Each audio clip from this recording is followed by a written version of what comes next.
So the first basic thing I want to say about the Trinfinity Academy is actually quite profound.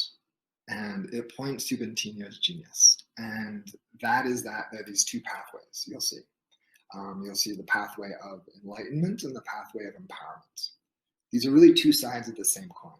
And why his genius is Bentinho is blending these two because they're absolutely crucial. Because when they work together, life then sinks in and starts to flow in a gorgeous way. Our collective, our civilization, humanity is in a massive accelerated place.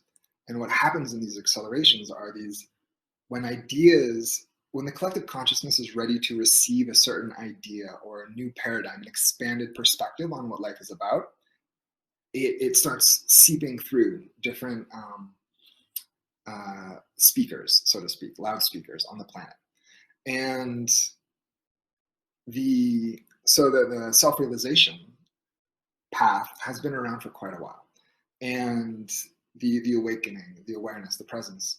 And that has actually accumulated quite a bit of like culture around it as far as what is awakening, what is enlightenment, how do you become enlightened, how do you meditate, all those things. So you have that path. And then you also have the empowerment path, which is like the law of attraction and these manifestation principles, which maybe say 20-ish years ago really started downloading onto the planet through different channels and different sources. So, and now it's becoming really mainstream, which is beautiful. However, humanity, the collective's at a space now where these two seemingly separate concepts to some people can start to be like, oh, these are two aspects of the same thing. And so that's what Bentinho's doing. That's where his genius is. First of all, with his like ridiculous articulation, but also the precision with which he sees these, I guess, variables or these structures within consciousness. And so he's uniting different structures so then we have a stronger platform to then move forward. So for people who primarily only know law of attraction principles and they're not so familiar with the aspects of self-realization, of we are already that which we seek, the love, the presence, the awareness, that is who we are.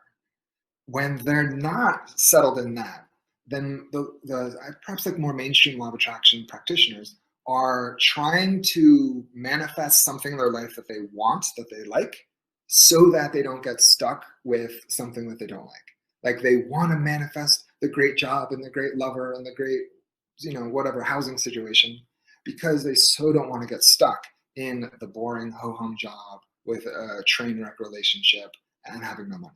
So a lot of the motivation for just the mainstream person when they hear law of attraction principles, it resonates. They get excited, they get lit up because they're recognizing this aspect of truth of, oh, this is how life works.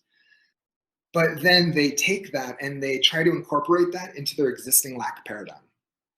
And so since they're trying to create to avoid the crap or the lack, they're still acknowledging, they're implicitly still living in a lack paradigm. They're just trying to it's just another way of orchestrating circumstances, perhaps, And so it's set up for failure. That's why a lot of people get inspired by law of attraction and then get disillusioned because it doesn't work, because they're still in the existing paradigm. Then on the other side of the coin, the self-realization folk, you could say the non-duality folk, but really the self-realization folk who experience the oneness of life, the unity of life through more of an inner landscape exploration. When they're sitting at home on their cushion or they're in the woods by themselves, when the circumstances are such that it allows for a very quiet inner exploration, it's not very fun to then leave that and then to go out into the world where things are kind of clunky and you're bumping around and people are fucking crazy and you're trying to navigate through life in the world. So that self-realization path in and of itself can often lead to a retreating from life. Let me go sit in my cave. Let me just meditate. Life is so much sweeter when I meditate. If I sit here, become realized, then somehow everything will shift. And old school spirituality is let me sit here and be realized until I'm God realized, and then I pop out and I don't know, I guess I leave. But the whole point of being here, we're in a physical body for a reason. We already know non-physically, undoubtedly, that we're one with everything, that there's purpose to life. And so we already know that. So we don't need to just try to rush back to that. We're here in our physical bodies for a reason, and that's to explore. So that's when we combine these two paths, the self-realization, the awareness of the oneness of life. Everything is presence energy. Everything is arising in my field of consciousness. Like, I am the creator of all of this. That's so crazy. And then when we know how to focus, to adapt, to adjust our perception of life, then it works in like a massively gorgeous orchestra. The orchestra is then playing together. Okay. And so last thing I want to say, kind of in this genre, is also, if you're new to Trinfinity Academy, I've had some Q&As, some questions back and forth about it. Seems very cognitive. And it is. Like Bentinho so geniusly, it's like he's charting the inner landscape. He's charting the inner landscape of consciousness, which is like inner outer. And so he's really precise with these definitions and distinctions that he's making. I personally think this is actually very, very important, but it's not just intellectual. If you're looking at the Trinfinity Academy as a way, like if you're approaching it from an orientation like going to college or going to school where you learn a bunch of content, you regurgitate content. You learn content, regurgitate content, and it stays at that level, the Academy won't work for you. It's more, he's pointing, he's offering these concepts to point in certain directions, and you just let them settle in. You just let them sift in and settle in as they do. Because again, if we try to, if in and of itself, we just say, hey, you know what, follow your bliss. Life is on your side. Do what feels good. And that's it. People resonate with that, again, like I said, because there's some aspect of truth to it.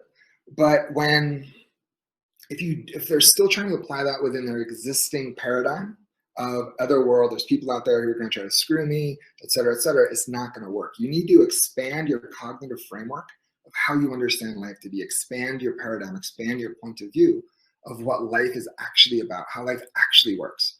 And then when you expand that, in a way, how I see it, my body mind can then be like, oh, that actually makes sense. On a logical level, if everything's energy, and if et cetera, and everything's in consciousness and whatever, then I can trust, and okay, cool. Actually, if I go with my vibrational resonance, that does make sense. I can relax and trust that more. So this cognitive framework is actually really, really helpful often to then allow you to live in this new paradigm.